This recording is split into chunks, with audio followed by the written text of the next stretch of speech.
ప్రభుత్వం అత్యంత ప్రతిష్టాత్మకంగా చేపట్టిన ఒక నెల ఒక ఊరు 4 పర్యటనల కార్యక్రమంలో భాగంగా కొనకనమిట్ల మండలంలోని మంగాపురం గ్రామంలో మార్కాపురం ఎమ్మెల్యే కందుల నారాయణ రెడ్డి పాల్గొన్నారు. ఈ సందర్భంగా గ్రామ ప్రజల నుంచి రెవెన్యూ సమస్యలకు సంబంధించిన అర్జీలను స్వీకరించారు. అనంతరం ఎమ్మెల్యే కందుల నారాయణ రెడ్డి మాట్లాడుతూ ప్రభుత్వం ఈ కార్యక్రమాన్ని అత్యంత ప్రతిష్టాత్మకంగా నిర్వహిస్తోందన్నారు.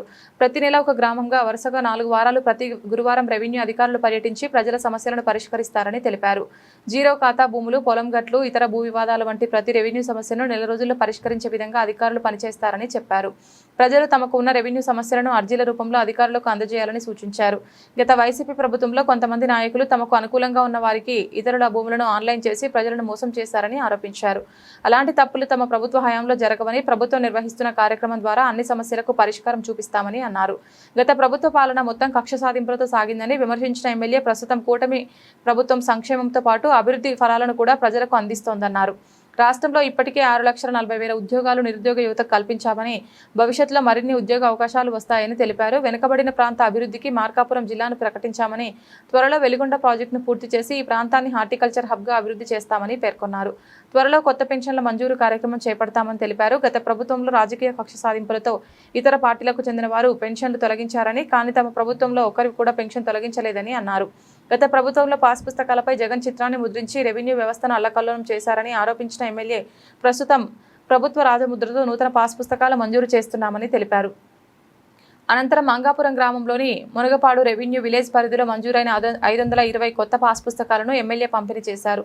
ఈ కార్యక్రమంలో వివిధ శాఖల అధికారులు, గ్రామ ప్రజలు, తెలుగుదేశం పార్టీ నాయకులు పాల్గొన్నారు.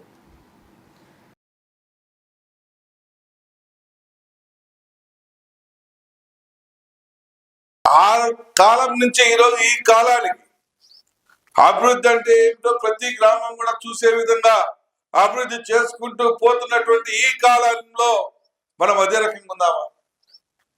అదే రకమైనటువంటి వాతావరణంలో మనం తిరుగుదామా అనేది మనం కూడా ఆలోచన చేయాలి.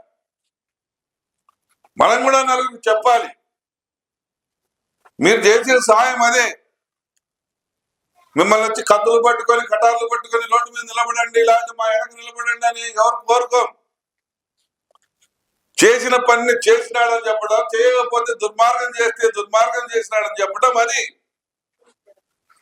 అది చేస్తే చాలని చెప్పి ఈ సందర్భంగా నేను మిమ్మల్ని అందరినీ కోరుతాను. ఈరోజు ఈ మండలంలో ఉన్నంత రెవెన్యూ సమస్యలు లేవు, ఎక్కడా లేవు. కానీ ఒక్కొక్కటిగా కొన్నిగా చేసుకుంటూ వస్తా ఉన్నాం. గతంలో ఇతరులు జీరో ఖాతాలు, మ్యూటేషన్లు, ఇటువంటి అన్ని కూడా ప్రభుత్వం ఆపింది. ఇటీవల రిలీజ్ చేసింది, చేపించుకోండి.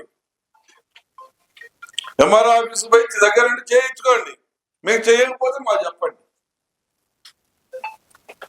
అయ్యా పొలాన్ని ఫైల్ మాకు చేయనంటున్నారు, ఎందుకు చేయరు చెప్పు, నువ్వు ఎంఆర్ఓ చెప్పు, లేదంటే డిటి చెప్పు, లేదంటే ఆర్ఐకి చెప్పు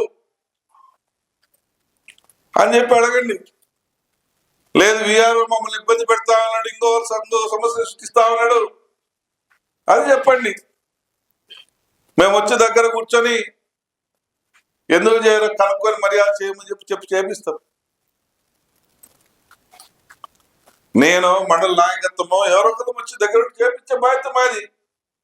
ప్రజాప్రతినిధులుగా మీరు మమ్మల్ని గుర్తించినప్పుడు ఆ గుర్తింపుకు అనుగుణంగా పనిచేయాల్సిన బాధ్యత మాది. కాబట్టి మీ సమస్యల్ని మా సమస్యలుగా భావించి పనిచేయడం అనేది మా లక్ష్యం. చేస్తాం, చేపించుకోండి. ఈరోజు మొట్టమొదటి గ్రామంగా మన పంచాయతీని తీసుకున్నాం. నెలకు 4 సార్లు మీ గ్రామానికి వచ్చినామంటే ఇక మీ ఊర్లో ఇంకా సమస్య ఉండకూడదు. మా గవర్నమెంట్ వచ్చినప్పుడు చూసుకుంటాంలే అని కొందరు మాట్లాడుతా ఉన్నారు. ఆడాడ వాళ్ళకి ఇంకా పులుపు తగ్గల. ఆ పులుపు మరి ఎట్ట తగ్గిస్తారో, మరి ఏం తగ్గిస్తారో మరి మీ చేతిలో ఉంది. అది మా చేతిలో లేదు. మా గవర్నమెంట్ వస్తే తాడు తీస్తాం, రఫాని అడుగుతాం అని చెప్పి ఆడవాళ్ళ మీద చెప్పులు రాళ్ళతో ఆడవాళ్ళని కొట్టించినట్టే వాళ్ళంతా దుర్మార్గులో. అటువంటి వాటికి ఏ రకంగా వీళ్ళు సపోర్ట్ చేసి జై కొడతా ఉన్నారో వీళ్ళకి ఆడ సిగ్గు లేదో నాకైతే అర్థం కావట్లే. ఏమన్నా ఉరిగిందా, ఏమన్నా తిన్నారా, ఏమన్నా సంపాదించుకున్నారా, ఏమన్నా మీకు న్యాయం జరిగిందా? జరిగేవాడి జరిగింది. చిన్న సంపాదించుకున్నాడు, చిచ్చులు పెట్టి కొట్టుకొని రాని కాడ కొట్టుకుంటా ఉన్నాం.